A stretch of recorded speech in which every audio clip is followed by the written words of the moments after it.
এই গানটা আমার গাওয়া নিষেধ। আমার বলে দিছে যে গান গাইস না, এটা অনেক হয়েছে। এটা নিয়ে মানুষ প্রচার করতে যায়, যদি অপপ্রচার হয় তাহলে দরকার নাই তো। তার জন্য গানটা বন্ধ রাখতে চেয়েছিলাম। এরপরও প্রতিটা মঞ্চে গানটা গাইতেই হয়। গানের অন্তরা একটা বাকি রেখেছিলাম, কারণ আসলে আমি আগেই বলেছি, মানুষ এমন কিছু মানুষ আছে তাদের সাথে আমার কখনো দেখা হয় নাই। সে আমাকে চিনেও না, জানেও না, কিন্তু সে আমার নামে একটা বাজে কমেন্ট করে দিল। ওই কমেন্টটা মানসিকভাবে আমাকে কষ্ট দিতে পারে। আমি গানটা করেছি দেহতত্ত্ব, এটা সে বুঝলো না, বাট আজে বাজে কথা বলে দিল। যেহেতু এই অন্তরাটাই কেটে কেটে আপনারা ইউটিউবে ছাড়েন, যার জন্য নেগেটিভ দিকটাই বেশি আসে, তাই আমার কাছে এটা ভালো লাগে নাই। আর আমার উপরে অনেক কিছু আসে, যার জন্য এই অন্তরটা বাকি রেখেছিলাম। এই গানটা আমার গাওয়া নিষেধ। আমার বলে দিছে যে গান গাইস না, এটা অনেক হয়েছে। এটা নিয়ে মানুষ প্রচার করতে যায়, যদি অপপ্রচার হয় তাহলে দরকার নাই তো। তার জন্য গানটা বন্ধ রাখতে চেয়েছিলাম। এরপরও প্রতিটা মঞ্চে গানটা গাইতেই হয়। আপনার নাম কি ভাই? নিলয়, আসেন। এই আমার এক ইউটিউবার ভাই, ওনার নাম নিলয়। চ্যানেলের নামটা যেন কি আপনার? বি বাউল মিডিয়া। উনি ভালো মানুষ। আসলে ছোট থেকেই যারা একটু শরীয়তের দিকে ঝুঁক, আমি তাদের খুব পছন্দ করি। ওনার মুখে খুব সুন্দর চাপ দাঁড়িয়ে আছে। তা আমি জানি কেনই মানুষের কথায় খুব আপসেট হয়ে যায়, মানে অল্পতেই খুব ভয় পাওয়া যায়, আতঙ্কে পড়ে যায়।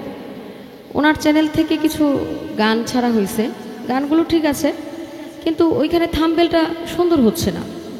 আসলে আমি আগেও বলেছি, উনি যতবার আমাদের গান রেকর্ড করতে গেছে, আমি বলছি ভাই এমন কিছু থাম্বনেল দিবেন আপনার এই পরিচয়টা যেন সব সময় থাকে। আপনি একটা মেয়ের ওড়না নাই, ওই ছবিটা আমার নামের পিছনে, আমার ছবির পিছনে যখন দিয়ে দেন, তখন মানুষ আকর্ষণে দেখতে যায় আসলে ঘটনাটা এখানে কি ঘটছে। এতে কিন্তু অন্য একটা মানুষ অন্যায় কাজ করতেছে। আপনি কি চান আমি গান ছেড়ে দিই? আপনি খুশি হবেন? কিন্তু আপনি দিছেন তো।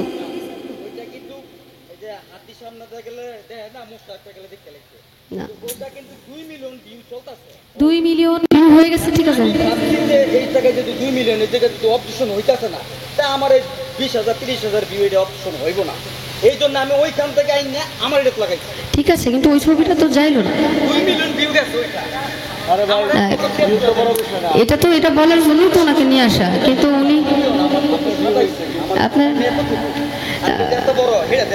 না, আমি তো আস্তে আস্তে সব দেখবো, এক চোখে তো দেখবো না, কিন্তু আপনি তো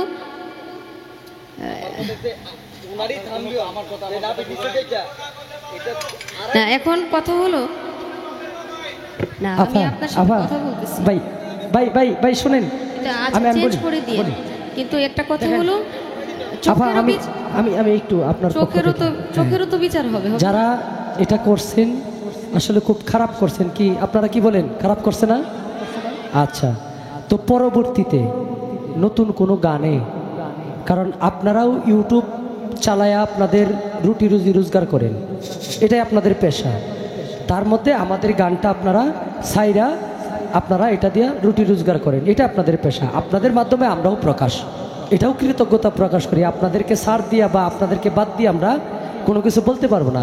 অতএব 2-1 মানুষ যারা ক্ষতি করে, আপনারা তাদেরকে সাবলীল ভাষায় সুন্দরভাবে বলবেন যে ভাই এটা কইরেন না, এটা করলে পরবর্তীতে শিল্পীর সমস্যা হবে বা ভবিষ্যতে এই ক্যামেরাম্যানটাকেও মঞ্চে আসার নিষেধ দিয়ে দেওয়া হবে। হ্যাঁ, তো দয়া করে এটা কেউ করবেন না। আর একজনে যেটা খারাপ করছে এটাকে আপনি প্রতিরোধ করে আপনি তার মতো না হইয়া আপনি আপনার মতো হইবেন, তাহলে আপনার প্রতি ভালোবাসাটা বেড়ে যাবে। হ্যাঁ হ্যাঁ, ঠিক আছে, এটা বাদ দেন না। এর জন্য আমার কথা হইলো, আমরা যেন, আমি কিন্তু পরে বলছি না ক্যামেরাই থাকবেন। আমার ছবি নিয়ে যেহেতু এত যা ঝামেলা, তাহলে আমি কোনো, আজকে কিন্তু আপনারা জানেন না যে ক্যামেরা রাখতে না করছিলাম। এরপরে সবাই আসছে, আমার সবাই অনেক পরিচিত। আমি চাই না আমার দ্বারা কেউ কষ্ট পাক, কিন্তু এতে আমার বাণিজ্যদের সমস্যা হয়। আমি তো কখনো মাথা থেকে কাপড়ই ফেলি না। আমি কি না কি সেটা আমাকে দূর থেকে দেখে আপনারা জাজ করতে পারেন না। মানুষের মনের খবর আল্লাহ জানে। আল্লাহ ছাড়া কেউ বলতে পারে না যে এর ভিতরে কি চলতেছে। মানুষকে ছোট করবেন না, এটা অনুরোধ রইল। আপনার কথা বলতে হবে না, জান। গানটা অনেক আগে থেকে অর্ডার ছিল, অনেকবার ভেবেছিলাম আজকে আর গাইবো না, প্রতিটা মঞ্চেই গানটা গাই। তো আজকে এই এক গানের জন্য পুরো বিচার বসবে। এই সেদিন এক প্রোগ্রামে গেলাম, এই গানটা আমি গাই নাই, যার জন্য ওনারা পায়না দেওয়ার সময় বলতেছে আপা এটা কোনো কাজ করলেন, আপনার আজকে গানই গান নেই। তো আসলে কলঙ্ক করতে চাই না, আপনারা যেহেতু গানটা শুনতে চাইতেছেন তার জন্য গানটা গাইছি।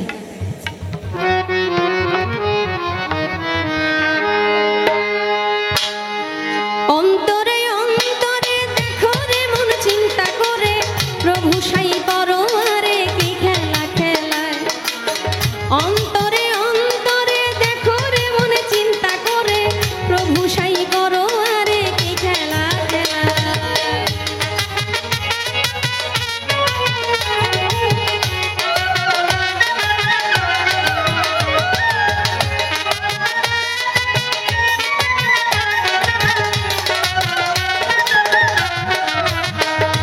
বসিয়া নিরালা ঘরে কার্য করে ধীরে ধীরে, বিচিত্র কৌশল করে মানুষ বানায়।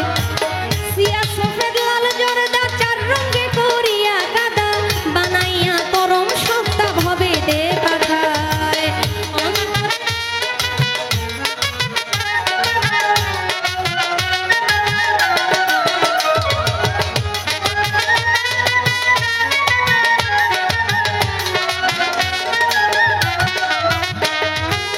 মানুষের ভিতরে মানুষ আত্মা দিয়া করেছে হুশ, কেউ রে রাখিয়া সন্তোষ কেউ রে কাদায়। প্রথম করে নাভি কুণ্ড অষ্টপদে ঊর্ধ্বে মণ্ড, 310 দিন 10 দণ্ড রাইখা এক জায়গায়।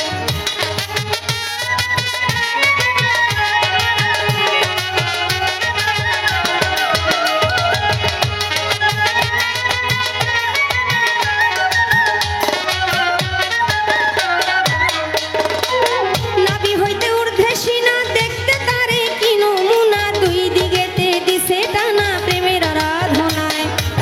যেমন একটা রাজবাড়ি থরে থরে কর্মচারী, তুলনা রাবণের পুরী করা নাই যায়।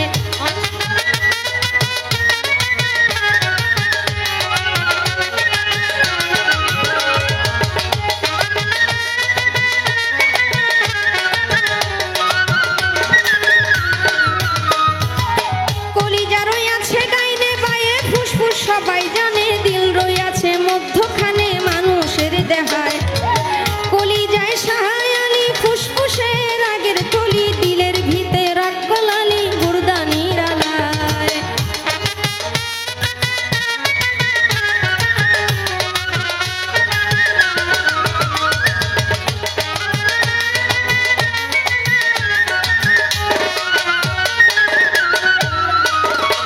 গুটার ভিতর 5টি কোঠা, সুন্দর সুন্দর নকশা কাটা, 5 জনা অতিথি বেটা থাকে সেই জায়গায়। 5 5 25-এর গুণে কাম চালাইছে রাত্র দিনে, তারা 5 জন বৈশা থাকে ঘরের কোনায়।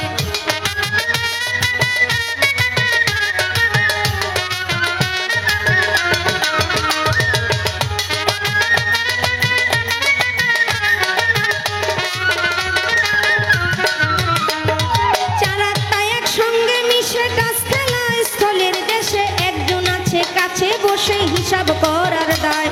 ডাকিতেছে দমের ভিন্তি 21,600 গুনতি, কাবার করে করা ভান্তি 24 ঘন্টায়।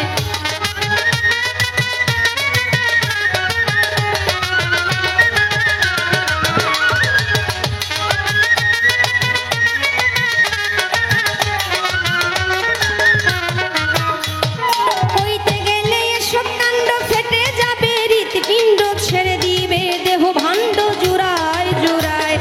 ভেবে কবি রশিদুদ্দিন কয় ভাণ্ডেতে ব্রহ্মাণ্ড রই, তালাশে পরিচয় করলেন সাধু রায়। অন্তরে অন্তরে দেখো রে মন চিন্তা করে, প্রভু সাই পরোয়ারে কি খেলা খেলায়। অন্তরে অন্তরে দেখো রে মন চিন্তা করে, প্রভু সাই পরোয়ারে কি খেলা খেলায়। অন্তরে অন্তরে দেখো রে মন চিন্তা করে, প্রভু সাই পরোয়ারে কি খেলা খেলায়।